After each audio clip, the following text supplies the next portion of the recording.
kind of a bummer for if it doesn't. I don't have any daffodils blooming at my house.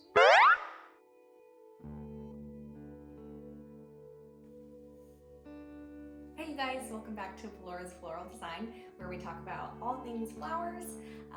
Welcome to the flower family. So in today's video, we're going to be discussing the March birth flower, which is the daffodil. We're going to go over some facts, the meaning behind the flower, as well as plant care and tips. The scientific name behind this flower is Narcissus jonquil, which is the yellow variety that I have right behind me. Please excuse the fact that they're dead. The Ralphs that I went to had already pulled these and it was the only daffodil I could find for this video. So I've got one that has some live leaves. And the reason I want to differentiate today's birth flower is because the December birth flower is also a Narcissus flower variety.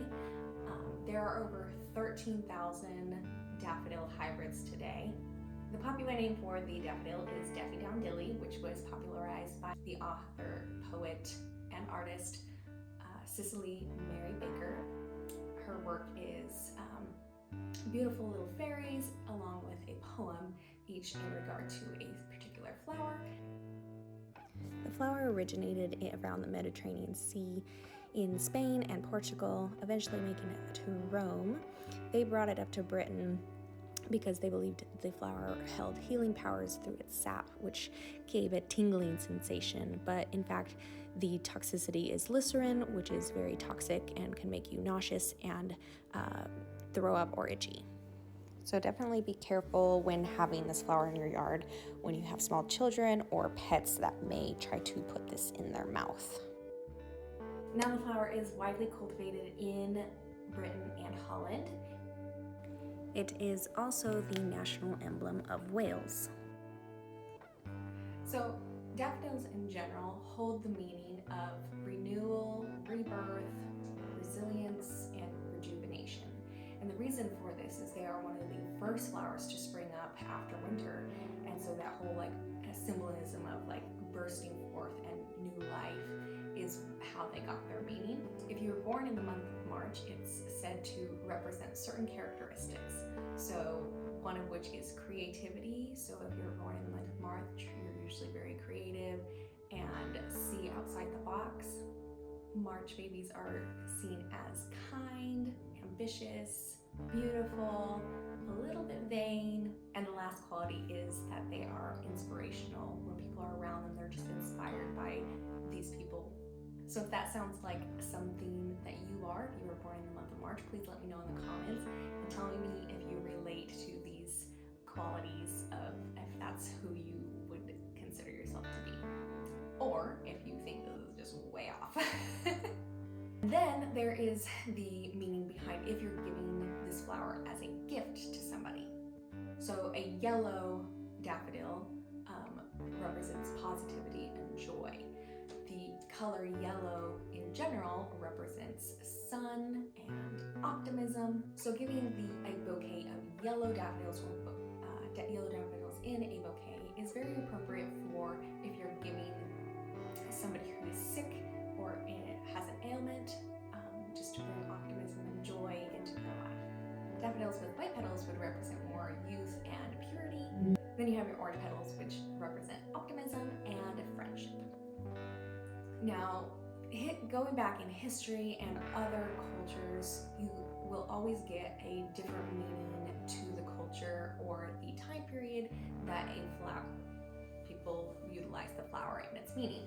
Chinese New Year, the Chinese see this flower as good luck and a symbol of prosperity. If the flower blooms outside of your house on New Year's Day, you will have a year of prosperity. It's kind of a bummer for if it doesn't. I don't have any daffodils blooming at my house. And then if we go back in history, we have books that were written around the Victorian era, and one of which is called The Language of Flowers. And in that book, the meaning behind the flower is unrequited love or unreturned affection. So if you're going to be going off of more of a historical view of this flower, then giving one daffodil to somebody who has maybe expressed their affection for you would say, hey, I don't return your affection. Another Victorian text called the Lover's Offering. The general meaning of the daffodil was chivalry, or to be kind and courteous to a woman. So you could show a man that, hey, you appreciate their courteous behavior.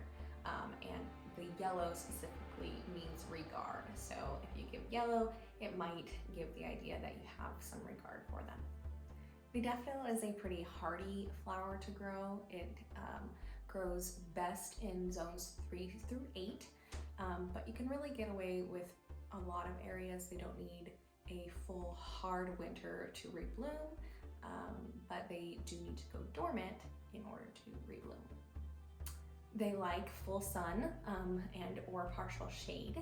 And the soil they're not very particular about, except for you can't let them sit in soggy soil, otherwise they'll just rot because they are a bulb.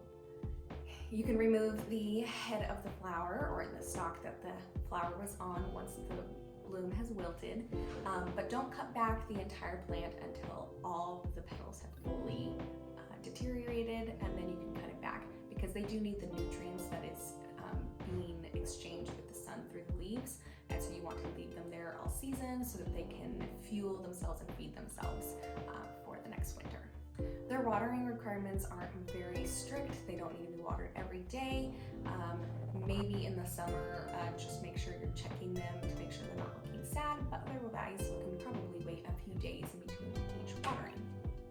Daffodils will naturalize, meaning they will create more bulbs underneath the soil, and you'll get more and more full and lush blooming seasons.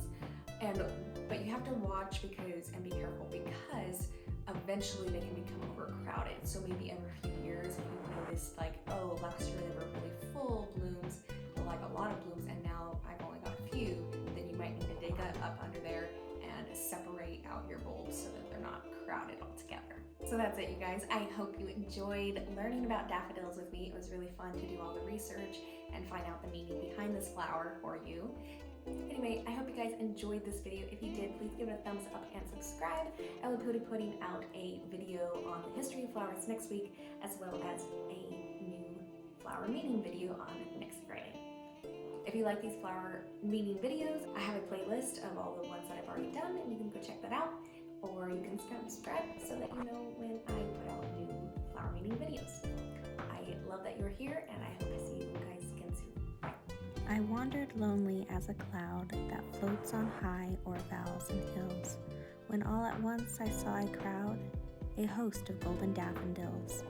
One of the things I'll be doing with each flower meaning video is doing a sketch, and you can go to my Redbubble account, which will be linked below, and you can find all of these different things with every single one of my sketches that I've done over on that account. So if you're interested in that, head over there.